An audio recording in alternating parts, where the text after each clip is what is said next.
Hi all, welcome to prajas media. Gabbar Singh తర్వాత ఆ combo కోసం, అంటే హరీష్ శంకర్ పవన్ కళ్యాణ్ కాంబో కోసం ప్రేక్షకులు ఫ్యాన్స్ ఎంతగానో ఎదురు చూస్తున్నారు.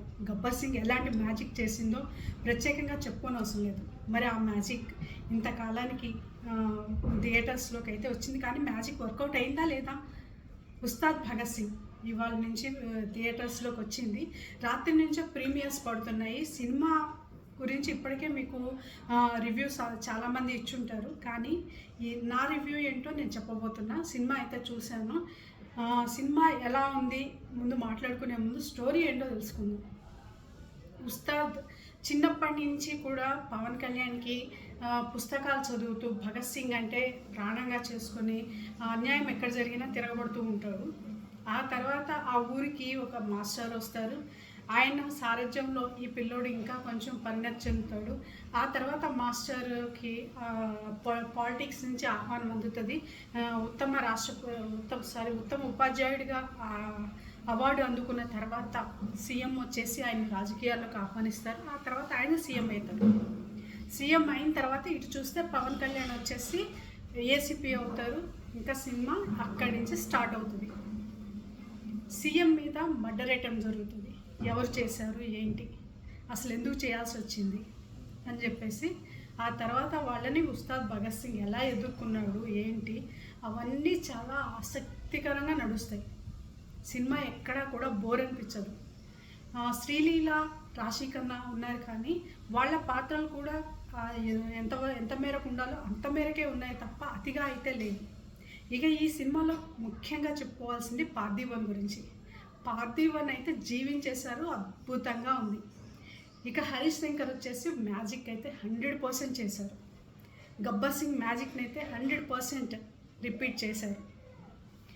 ఎక్కడైతే పవన్ కళ్యాణ్కి ఎలివేషన్ ఇవ్వాలో అక్కడ బీభత్సంగా ఇచ్చారు. ఫ్యాన్స్కి బాగా నచ్చుతుంది. అండ్ ఆల్సో సాంగ్స్ కూడా ఎక్కువ పెట్టలేదు, పెట్టేసి నాన్న హంగామా అయితే చేయలేదు. ఉన్న 2-3 సాంగ్స్ కూడా చాలా అద్భుతంగా ఉన్నాయి. ఎక్కడ కూడా ఇబ్బందికరంగా కానీ ఏమీ అనిపించదు. ఇక సినిమాలో ఎమోషన్కి ఎమోషన్ ఉంది, కామెడీకి కామెడీ ఉంది, ఫైట్స్కి ఫైట్స్ ఉన్నాయి, ఎలివేషన్స్కి ఎలివేషన్స్ ఉన్నాయి, కథకు కథ ఉంది. ఎక్కడ ఏ లోటు చేయలేదు. అయితే మైనస్ పాయింట్స్ అనేవి లేవా అని అంటారేమో. మైనస్లు కూడా ఉన్నాయి. ఆ మైనస్లు అనేవి సినిమా చూస్తే మీకు అర్థమవుతుంది. మైనస్లు చెప్పాలంటే కథను రివీల్ చేయాలి.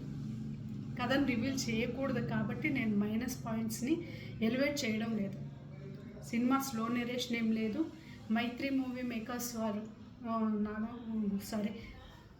చాలా చక్కగా సినిమాకి నిర్మాణ విలువలు అయితే ఎంత మేరకు ఉండాలో అంత మేరకు ఉన్నాయి.